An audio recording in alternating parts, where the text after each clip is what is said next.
بسم الله الرحمن الرحيم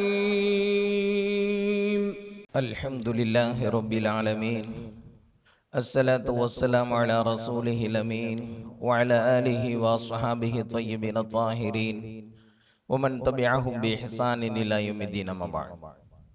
وقال الله تعالى في القرآن الكريم: أعوذ بالله من الشيطان الرجيم، بسم الله الرحمن الرحيم.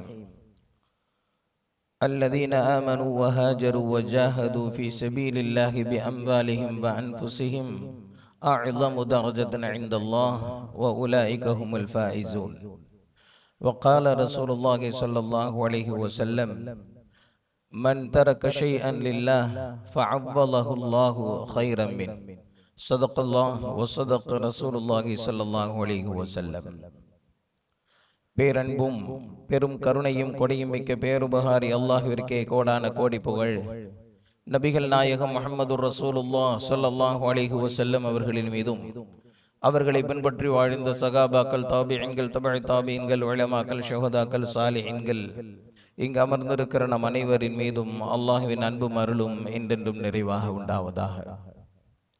அல்லாஹ்வின் கிருபையால் அவனுடைய பொருத்தத்தை நாடியவர்களாக அவனுடைய மாளிகையில் இஅ்திகாஃபுடைய நியத்தோடு அமர்ந்திருக்கிற மார்க்க நண்பர்களே, அல்லாஹு ஜல்ல ஷானுஹு தஆலா எந்த நல்ல விஷயங்களை தங்களுடைய வாழ்க்கையில் ஏற்று நடக்கும்படி கட்டளையிட்டுள்ளானோ அந்த விஷயங்களை தங்களுடைய வாழ்க்கையில் ஏற்று நடக்கும்படியும், எந்த விஷயங்களை விட்டு விலகி இருக்கும்படி கட்டளையிட்டுள்ளானோ அந்த விஷயங்களை விட்டு விலகி இருக்கும்படியும் எனக்கும் உங்களுக்கும் தக்வாவை கொண்டு இறை எச்சத்தை கொண்டு நசீஹத்து செய்தவனாக எனது உரையை ஆரம்பம் செய்கிறேன். ஹிஜ்ரி 1447 நிறைவு செய்துவிட்டு ஹிஜ்ரி 1448 அடியெடுத்து வைத்திருக்கிற நேரம். பொதுவாகவே ஒரு புத்தாண்டிற்குள் நுழைகிற போது கடந்த காலத்தை மதிப்பீடு செய்து வரும் காலம் குறித்து திட்டமிடுவதும் தீர்மானிப்பதுமாகவே நம்முடைய சிந்தனைகள் இருப்பதுண்டு. ஆனால் இஸ்லாமிய புத்தாண்டை பொறுத்தவரை இஸ்லாமிய ஆண்டினுடைய துவக்கம் எந்த நிகழ்வை மையமாக கொண்டு ஏற்படுத்தப்பட்டதோ அந்த நிகழ்வை கொஞ்சம் ஆழமாக யோசித்தால் காலத்தின் நகர்வு குறித்து யோசிப்பதை விட அது மென்மேலும் சிறப்பான படிப்பினையை தரும் என்பதை நாம் புரிந்து கொள்கிறோம். ஆம், ஹிஜ்ரத் என்பது ஒருவர் ஒரு நகரத்தை விட்டுவிட்டு இன்னொரு நகரத்திற்குள் குடியேறக்கூடிய ஒரு பயணம் அல்ல. ஒரு கூட்டம் தன்னுடைய உயிரை காப்பாற்றி கொண்டு தன்னுடைய நாட்டை விட்டுவிட்டு இன்னொரு நாட்டிலே தஞ்சமடையக்கூடிய ஒரு காரியம் அல்ல. ஹிஜ்ரத் என்பது நம்பிக்கை, நாணயம், நேர்மை, நேர்வழி, மனிதநேயம் போன்ற ஒரு முழு நாகரிகத்தினுடைய அடித்தளத்தை அமைப்பதற்கான ஒரு வரலாற்று பயணம்தான் இந்த ஹிஜ்ரத். இந்த ஹிஜ்ரத் மட்டும் நிகழாமல் இருந்திருந்தால் மனித குலத்தினுடைய வரலாறை மாறி போயிருக்கும். புவியினுடைய பூகோள அமைப்பே மாறி போயிருக்கும். நாம் அனுபவித்துக் கொண்டிருக்கக்கூடிய பாக்கியங்களை ஒரு முஸ்லிமாக கொஞ்சம் சிந்தித்து பாருங்கள். இந்த திருக்குர்ஆனுடைய வசனங்கள் ஹிஜ்ரத் இல்லை என்று சொன்னால் பாதுகாக்கப்பட்டிருக்குமா? இந்த ஷரியத் ஹிஜ்ரத் இல்லை என்று சொன்னால் முழுமையாக கிடைத்திருக்குமா? நாம் எப்படி வாழ வேண்டும் என்கின்ற இந்த அற்புதமான வாழ்க்கை நெறி இந்த ஹிஜ்ரத் இல்லை என்று சொன்னால் நமக்கு கிடைத்திருக்குமா? இன்று நான் ஒரு முஸ்லிம் என்று மார்தட்டி கொள்கின்ற வகையில் பெருமை பெற்றுக் கொள்கிறோம் என்று சொன்னால் இந்த பெருமை என்பது அந்த சிறு கூட்டம் செய்த தியாகத்தினுடைய பெரும் பரிசு. எனவே தான் ஹிஜ்ரத் என்பது அவ்வளவு தூரம் சிறப்பிற்குரியது. இஸ்லாத்தினுடைய ஆண்டு கணக்கை எவ்வாறு துவங்குவது என்கின்ற ஆலோசனையின் முடிவில் இந்த ஹிஜ்ரத்தை மையமாக கொண்டுதான் இஸ்லாமிய ஆண்டை கணக்கிட வேண்டும் என்று முடிவு செய்தார்கள். நபி ஸல்லல்லாஹு அலைஹி வஸல்லம் அவர்கள் எந்த ஆண்டில் பிறந்தார்களோ அந்த ஆண்டிலிருந்து இஸ்லாமிய ஆண்டை துவங்கி இருக்கலாம். நபி ஸல்லல்லாஹு அலைஹி வஸல்லம் அவர்களுக்கு எப்போது நுபுவத்து வழங்கப்பட்டதோ அந்த ஆண்டிலிருந்து இஸ்லாமிய ஆண்டை துவங்கி இருக்கலாம். மக்காவினுடைய வெற்றி எப்போது கிடைத்ததோ அந்த ஆண்டை இஸ்லாமிய ஆண்டாக துவங்கி இருக்கலாம். ஆனால் எல்லாவற்றையும் விட ஹஜ்ரத் உமர் ரலியல்லாஹு தஆலா அன்ஹு அவர்கள் இந்த ஹிஜ்ரத்தையே மையமாக கொண்டு ஆணையிட்டார்கள் என்று சொன்னால் பொறுத்து கொள்ளப்பட வேண்டிய நிலையில் இருந்த இஸ்லாம் நிலைநிறுத்தப்பட வேண்டிய நிலைக்கு மாறியது அந்த தருணம் தான். கியாமத்து வரை வரக்கூடிய மக்கள் இந்த ஹிஜ்ராவை மறந்துவிடக் கூடாது என்பதற்காக வேண்டித்தான் இஸ்லாமிய புத்தாண்டே அதை அடிப்படையாக கொண்டு கணக்கிடப்பட்டது என்று சொன்னால் மிகையல்ல. எனவே இந்த ஹிஜ்ரா தரக்கூடிய படிப்பினை தியாகம், ஈமானை பாதுகாக்க வேண்டும் என்றால் தியாகம் இல்லாமல் முடியாது என்கின்ற அடிப்படையான பாடம் அது. கொஞ்சம் கற்பனை செய்து பாருங்கள். நாளை முதல் உங்களுடைய தொழிலை விட வேண்டும் என்றோ, உங்களுடைய வீட்டை விட்டுவிட வேண்டும் என்றோ, உங்களுடைய உறவுகளை விட்டுவிட வேண்டும் என்றோ, உங்களுடைய உத்தியோகத்தை விட்டுவிட வேண்டும் என்றோ, ஏன் உங்களுடைய நாட்டையே விட்டுவிட்டு இன்னொரு நாட்டிற்கு செல்ல வேண்டும் என்று உங்களிடத்திலே சொல்லப்பட்டால் நம்முடைய சிந்தனை எப்படி இருக்கும்? இன்னொரு இடத்திற்கு செல்ல வேண்டும் சிறந்த வேலைக்காக அல்ல, இன்னொரு இடத்திற்கு செல்ல வேண்டும் சுகபோக வாழ்க்கைக்காக அல்ல, கட்டிய துணியோடு ஒன்றுமில்லாமல் ஊரை விட்டு செல்ல வேண்டும் என்று சொல்லப்பட்டால் அந்த பயணம் என்பது எவ்வளவு சிரமத்திற்கும் சிக்கலுக்கும் உள்ளாகி இருக்கும் என்பதை.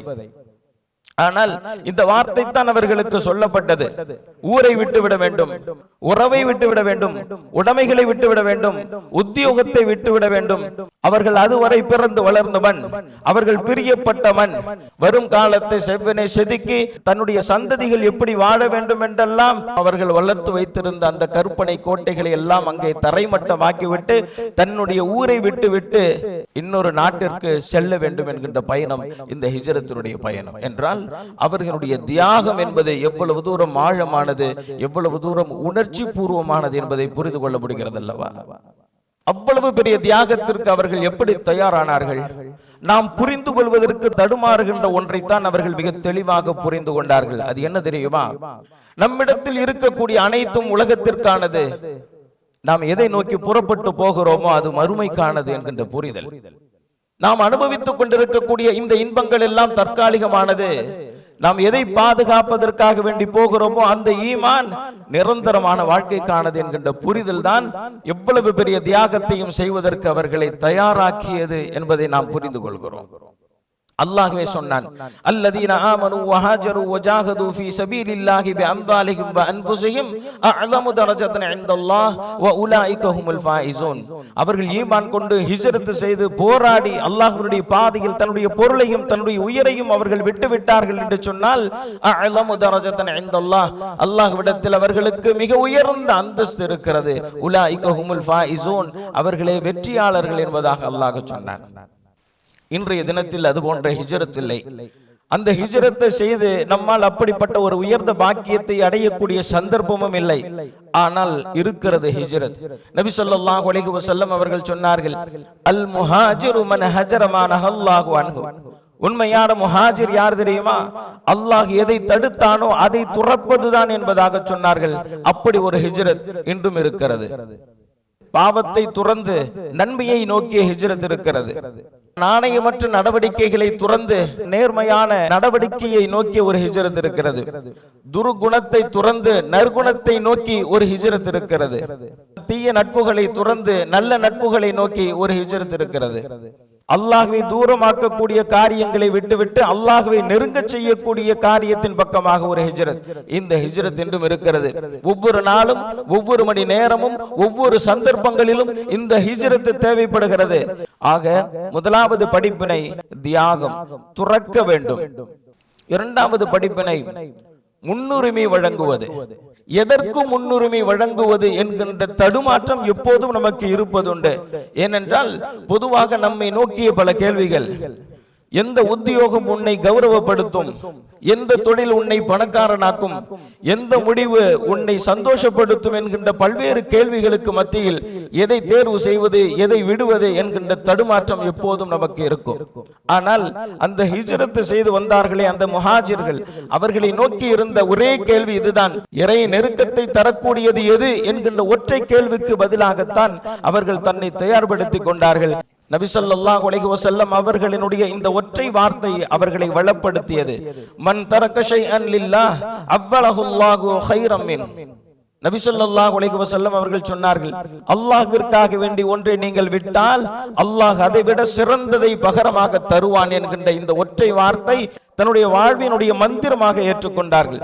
அல்லாஹ்விற்காக வேண்டி ஒன்றை விட்டால் அல்லாஹ் அதை விட சிறந்ததை தருவான் என்பது வாழ்வினுடைய மந்திரம் அவர்களுக்கு. நமக்கும் அந்த வாக்குறுதி இருக்கிறது. ஆனால் நம்பிக்கை என்பது ஏனோ நமக்கு பரிபூரணமாகவில்லை. அல்லாஹ்விற்காக வேண்டி இதை விட்டேன், அதைவிட சிறந்ததை அவன் தந்தான் என்பதை சில நேரங்களில் உணர முடியும். ஆனால் சில நேரங்களில் உணரவே முடியாது. ஏனென்றால் இறைவன் தரக்கூடிய அந்த பகரம் என்பது பொருள் சார்ந்ததாகவே எல்லா நேரங்களிலும் இருப்பதில்லை. சில நேரங்களில் அது மனம் சார்ந்ததாக இருக்கும். பொருள் ஒருவனுக்கு மன மகிழ்வை தந்து விடுமா என்றால் இல்லை. பதவி ஒருவனுக்கு மன நிம்மதியை தந்து விடுமா என்றால் இல்லை. அவன் எதை விரும்பி பயணிக்கிறானோ அது கிடைத்ததற்கு பிறகு அவன் முழுமையான சந்தோஷத்தை அனுபவித்து விடுவானா என்றால் இல்லை. அவனுடைய மனதிற்கான நிம்மதி அது அல்லாஹ்வால் தரப்பட்டால் தான் உண்டு. அவன் தேடி அடையக்கூடியதில் இல்லை. எனவே தான் அல்லாஹ் ஜல்ல ஷானஹு தஆலா அவன் இழந்ததற்கான பகரத்தை பொருள் வடிவில் தருவதில்லை, மன நிம்மதியின் வடிவில் அல்லாஹ் தருகிறான். எனவே அதை புரிந்து கொள்வதற்கு நாம் முயற்சி செய்ய வேண்டும். ஏனென்றால் நபி ஸல்லல்லாஹு அலைஹி வஸல்லம் அவர்களுடைய வார்த்தை சத்திய வாக்கு, மன் தரக ஷைஅன் லில்லாஹ் ஃபஅவ்வலஹு அல்லாஹு கைரம் மின். அல்லாஹ்விற்காக வேண்டி விட்டால் அல்லாஹ் அதை விட சிறந்ததை தருவான் என்கின்ற வார்த்தை. எதை விட்டு விட்டு எதற்கு முன்னுரிமை தர வேண்டும் என்கின்ற புரிதலை ஏற்படுத்திக் கொள்வது, நம்மிடத்தில் இருப்பதை விட்டு விட்டு அல்லாஹ்விடத்தில் இருப்பதற்கு முன்னுரிமை தந்ததுதான் இந்த ஹிஜ்ரா வழங்கக்கூடிய அற்புதமான ஒரு பாடம். மூன்றாவது தவக்குல். தவக்குல் என்று சொன்னால் அல்லாஹ் பார்த்து கொள்வான் என்று அவன் மீது வைக்கக்கூடிய நம்பிக்கை தான் தவக்குல்.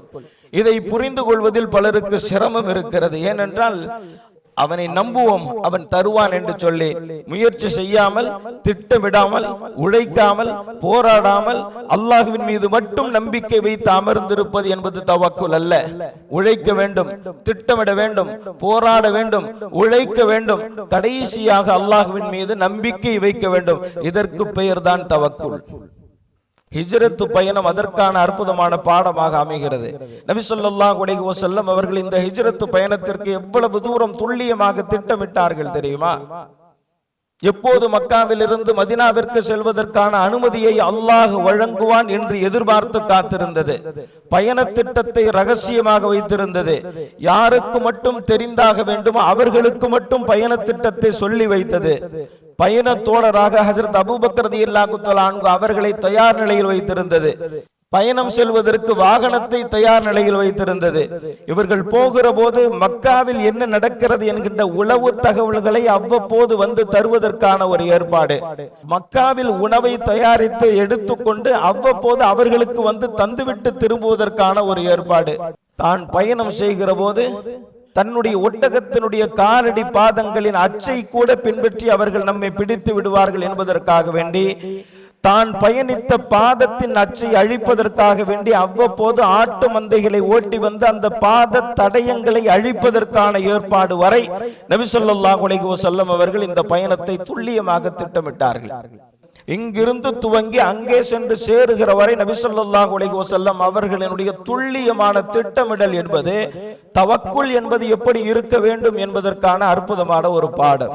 அல்லாஹ் பார்த்து கொள்வான் என்று சொல்லுவது சோம்பேறித்தனம். காரண காரியங்களை மட்டுமே நம்புவது ஷிர்க். காரண காரியங்களையும் செய்துவிட்டு அல்லாஹ் பார்த்து கொள்வான் என்று நம்புவதுதான் பரிபூர்ணமான தவக்குல் என்பதாக ஒரு அறிஞர் சொல்லுகிறார். குகையில் உள்ளே இருக்கிறோம், வெளியே நிற்கக்கூடிய எதிரிகள் அமர்ந்திருக்கும் குதிரைகளினுடைய கால்கள் நம்முடைய பார்வைக்கு படுகிறது. அவர்கள் குதிரையில் இருந்து இறங்கினாலோ கொஞ்சம் குனிந்து பார்த்தாலோ நாம் அமர்ந்திருப்பதை கண்டுவிடுவார்கள் என்று ஹஜ்ரத் அபூபக்கர் ரலியல்லாஹு தஆலா அன்ஹு அவர்கள் பதறுகிற நேரத்திலே நபி ஸல்லல்லாஹு அலைஹி வஸல்லம் அவர்கள் சொன்ன வார்த்தை என்ன தெரியுமா? லா தஹ்சன் இன்னல்லாஹ மஅனா. கவலைப்படாதீர்கள், அல்லாஹ் நம்மோடு இருக்கிறான் என்பதுதான். உலகத்தினுடைய காரண காரியங்கள் எல்லாம் பலனற்று போகிற நேரத்திலே அல்லாஹ்வுடைய உதவி என்பது எப்போதும் இருக்கும் என்கின்ற அசைக்க முடியாத நம்பிக்கை அது. நாம் செய்து வைத்திருக்கக்கூடிய ஏற்பாடுகள் எல்லாம் கைவிடக்கூடிய நேரத்திலே அல்லாஹ்வுடைய ஏற்பாடு எப்போதும் கைவிடாது என்கின்ற அதீதமான நம்பிக்கை அது. நபி ஸல்லல்லாஹு அலைஹி வஸல்லம் அவர்கள் மன நிம்மதியோடு சொன்னார்கள், லா தஹ்சன் இன்னல்லாஹ மஅனா என்பதாக. ஆக இந்த ஹிஜ்ரத்து பயணம் தரக்கூடிய அற்புதமான படிப்பினை என்ன தெரியுமா? செய்ய வேண்டிய முயற்சி முயற்சிகளை செவ்வனே செய்ய வேண்டும். நாம் திட்டமிடுவதை துல்லியமாக திட்டமிட வேண்டும். நம்முடைய உழைப்பில் எந்த விதமான குறைபாடுகளும் செய்யக்கூடாது. எல்லா வகையிலும் பரிபூர்ணமாக போராடியதற்கு பிறகு அல்லாஹ்வுடைய உதவியை நாட வேண்டும். அவன் மீது நம்பிக்கை வைக்க வேண்டும். இந்த இரண்டும் சேருவதுதான் தவக்குலினுடைய பரிபூர்ணமான நிலை. எனவே இந்த ஹிஜ்ரத் பயணம் நமக்கு தரக்கூடிய அற்புதமான பாடம் பரிபூர்ணமான தவக்குல். அல்லாஹ்வின் மீது நம்பிக்கை வைத்தால் அவன் பார்த்துக் கொள்வான் என்கின்ற அதீதமான ஆழமான நம்பிக்கை. ஹிஜ்ரத் பயணம் நமக்கு தரக்கூடிய நான்காவது படிப்பினை சோதனையின் போது பொறுமை. இறைவனின் கட்டளையை சரியாகத்தானே நிறைவேற்றுகிறோம். இறைவன் நம்மை விரும்புகிறான் என்று சொன்னால் நம்மை ஏன் அவன் கஷ்டப்படுத்த வேண்டும் என்கின்ற இந்த கேள்விக்கு இன்றும் பலருக்கும் தடுமாற்றமான பதிலே எஞ்சி இருக்கிறது.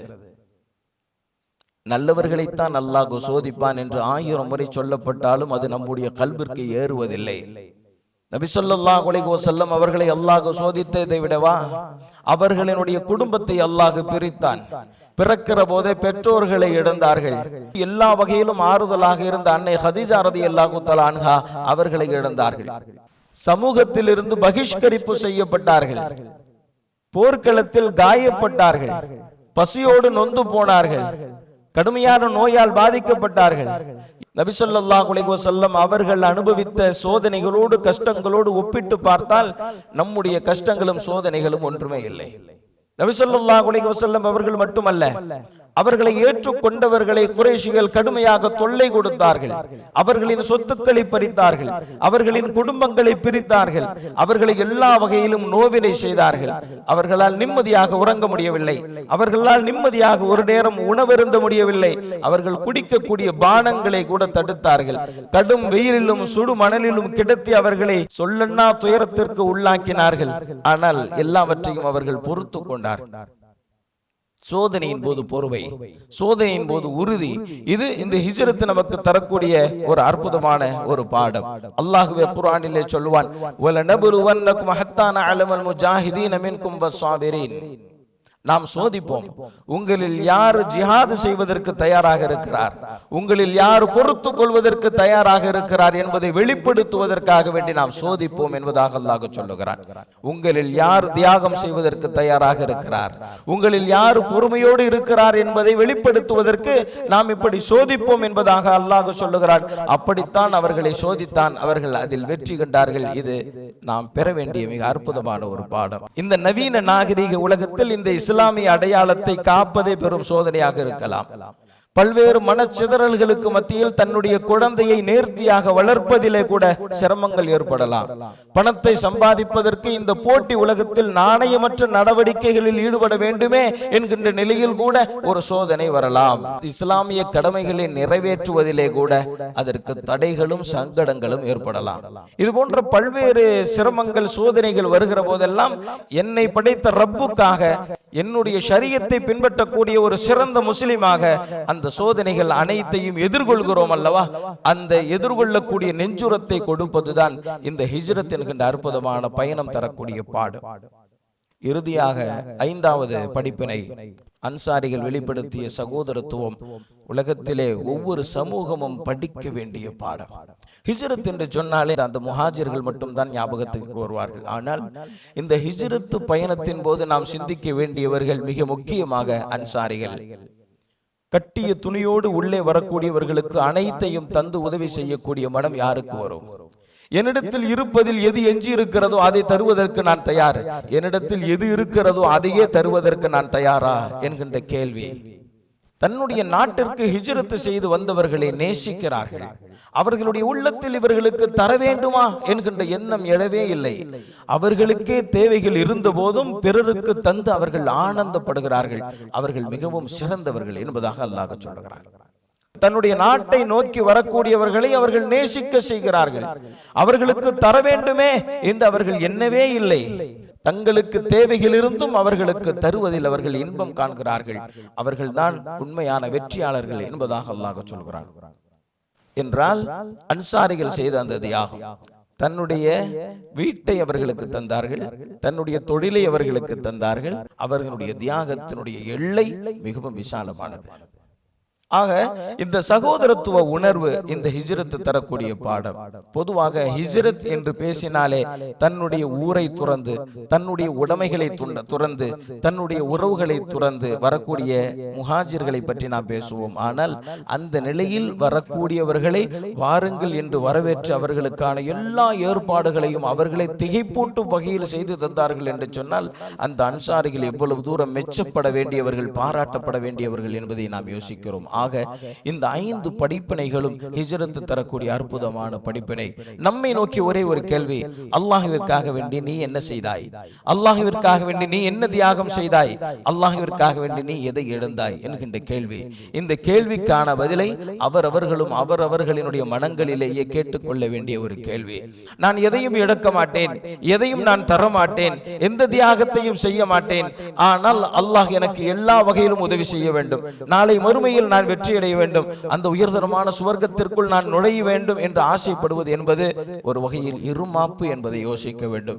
நாம் என்ன தியாகம் செய்தோம் என்கின்ற கேள்விக்கு பின்னால் தான் நமக்கு அல்லாஹ் என்ன செய்ய வேண்டும் என்கின்ற முடிவை நாம் எடுக்க வேண்டியிருக்கிறது. ஆக வெறும் ஹிஜ்ரத் என்பது ஒரு புத்தாண்டை நோக்கி அடியெடுத்து வைத்து விட்டோம் என்கின்ற ஒரு காலத்தின் நகர்வை மட்டுமே அடிப்படையாக வைத்து நம்முடைய சிந்தனை சுருங்கி போய்விடக் கூடாது.